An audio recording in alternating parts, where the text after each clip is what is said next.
বেসরকারি শিক্ষা প্রতিষ্ঠানে কর্মরত সকল শিক্ষক ও কর্মচারী ভাই ও বোনদের আসসালামু আলাইকুম।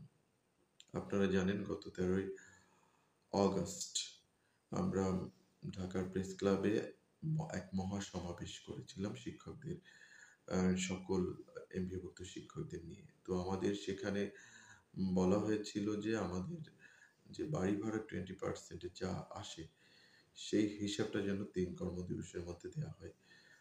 তো সেই হিসাবটা আমাদের যে আজিজ স্যার সহ অন্যান্য টিচাররা আমাদের বিটিএফ এর সভাপতি হাবিবুল্লাহ আর রাজু সহ অনেক নেতৃবৃন্দ এটা জমা দিয়েছেন, কিন্তু দুঃখের বিষয় সেখান থেকে এখনো কোনো ধরনের রেসপন্স আসছে না।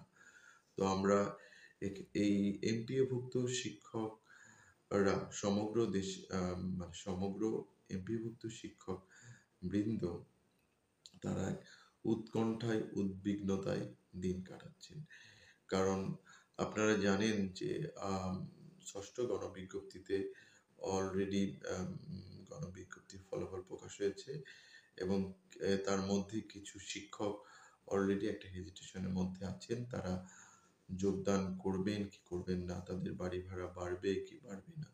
তো এই একটা বিষয় আমাদের যে উপদেষ্টা মণ্ডলীদের বা সরকার প্রধানকে আমাদেরকে এনশিওর করতে হবে অন্তত আমাদের যে বাড়ি ভাড়ার যে 20%-এর যে বিষয়টা সেটা যদি 13ই যেটা বলা হচ্ছে যে আমাদের যে 13 তারিখের মধ্যে যদি এটা আমাদের যদি কনফার্ম যদি না করে, তাহলে 13 তারিখ থেকে প্রত্যেকটা শিক্ষা প্রতিষ্ঠানে এমপিওভুক্ত প্রত্যেকটা শিক্ষা প্রতিষ্ঠানে অর্থদিবস কর্ম বিরতি পালন করা হবে এবং 14 এবং 15 তারিখে পূর্ণ দিবস কর্ম বিরতি পালন করা হবে।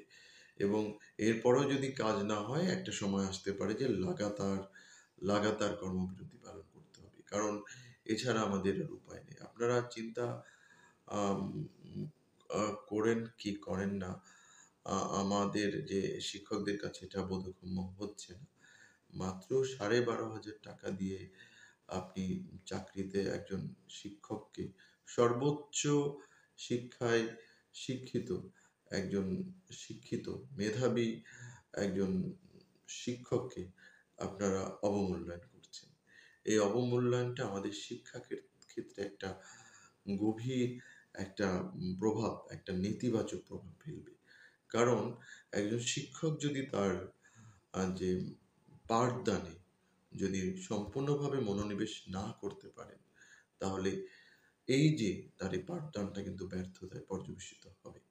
তো আমি আশা করব যে আপনারা যত দ্রুত সম্ভব, আমরা 45% স্বাধীনতা 54 বছর চলে গেছে, 1% করে যদি ধরতেন তাহলে 54% বাড়ি ভাড়া কথা, কিন্তু সেটা না, সরকারি বিধি মোতাবেক 45% বাড়ি ভাড়া দেওয়ার কথা। সেখান থেকেও আমরা কিন্তু সেই 45% আমরা দাবি করছি না, কারণ এখানে একটা অন্তর্বর্তীকালীন সরকার, সেই সরকারের উপর প্রেশার পড়ে যায়, চাপ পড়ে যায়।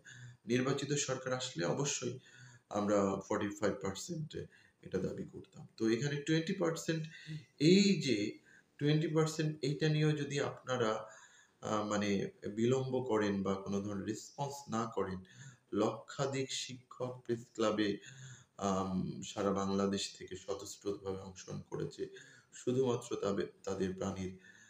তাদের প্রাণের দাবি বাড়ি ভাড়া নিয়ে। এবং এক্ষেত্রে একটা বিষয় আমরা লক্ষ্য করছি যে এই যে এনটিআরসি যে শিক্ষকগণ দূর দূরান্ত থেকে আসছেন, তাদের আপনারা কোনো বদলিও রাখছেন না এবং বদলি নিয়েও একটা ধরনের একটা অরাজকতার পরিবেশ তৈরি হয়েছে। তো আমি আশা করি যে বদলির যে বিষয় করব এবং কোনো ধরনের যদি সমস্যায় তারা পড়ে, আমরা তাৎক্ষণিকভাবে তাদেরকে সহায়তায় এগিয়ে আসব। তো সবাইকে আবারও ধন্যবাদ জানাচ্ছি যে আপনারা যারা বিটিএফ এর নেতৃবৃন্দ এবং বিটিএফ এর যারা সদস্য, এবং সবাইকে আমি আমার মানে আন্তরিক শুভেচ্ছা জানাচ্ছি অন্তরের অন্তঃস্থল থেকে যে আপনারা গত 13 তারিখের আন্দোলনকে সফল করেছেন এবং আমাদের মধ্যে একটা ধরনের যে ভ্রাতৃত্ব এবং আমাদের মধ্যে যে একটা ঐক্য দেখা দিয়েছে, এটা একটা পজিটিভ একটা সাইন, গুড সাইন, এবং এটার মাধ্যমে আমরা আগামীতে আরো ভালো কিছু আমাদের জন্য ওয়েট করছে। তো আমরা কোনোভাবেই যেন আমরা আমাদের যে ঐক্য, আমাদের বন্ধন, আমাদের ভ্রাতৃত্ব কোনোভাবেই যেন বিনষ্ট হয় না, এই বিষয়ে আমাদেরকে সচেতন থাকতে হবে।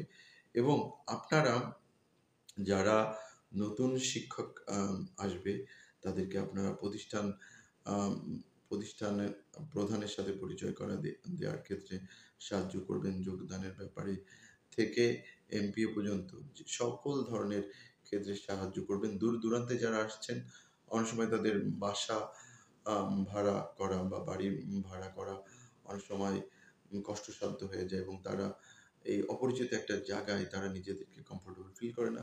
সেক্ষেত্রে আপনারা তাদেরকে সাহস দেবেন এবং তাদেরকে তাদের কাঙ্ক্ষিত যে বাসস্থান এবং তাদের কর্মক্ষেত্র, এগুলা এনভায়রনমেন্টের সাথে পরিচয় দেওয়ার ক্ষেত্রে এবং যে সমস্ত ডকুমেন্ট দরকার হয় সেই সমস্ত ডকুমেন্ট দিতে আপনারা সাহায্য করবেন।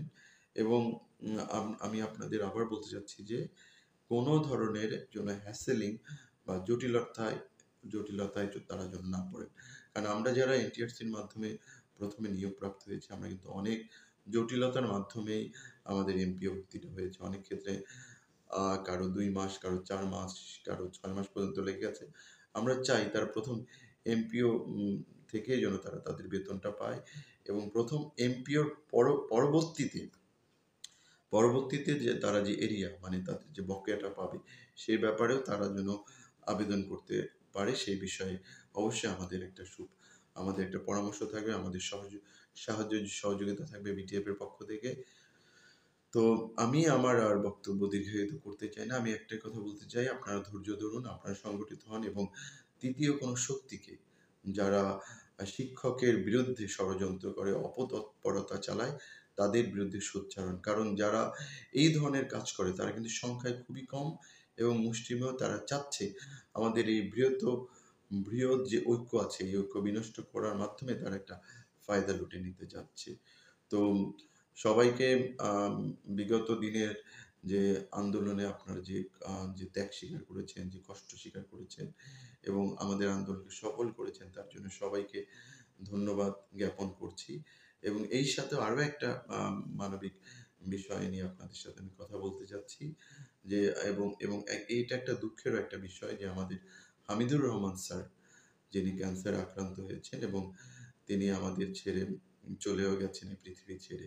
তো এই ধরনের দুঃখ, এই ধরনের অনেক শিক্ষক আছেন বাংলাদেশের হামিদুর রহমান স্যারের মতো, হয়তো তারা তাদের কর্মস্থলে থেকে আর দেশে আর ফিরতে পারেননি। তো আমরা যেন ভবিষ্যতে এরকম আর কেউ যেন এরকম হামিদুর রহমানকে স্যারের মতো আর কাউকে যেন ভবিষ্যতে আমাদেরকে আর দেখতে হয় না। আমাদের দাবি, আমাদের অধিকার, আমাদের প্রতিষ্ঠা আমাদেরই করতে হবে। কেউ আমাদের অধিকার আদায় করে দিবে না। আমাদের দাবি দেওয়ার বিষয়ে আমাদেরকে সোচ্চার হতে হবে।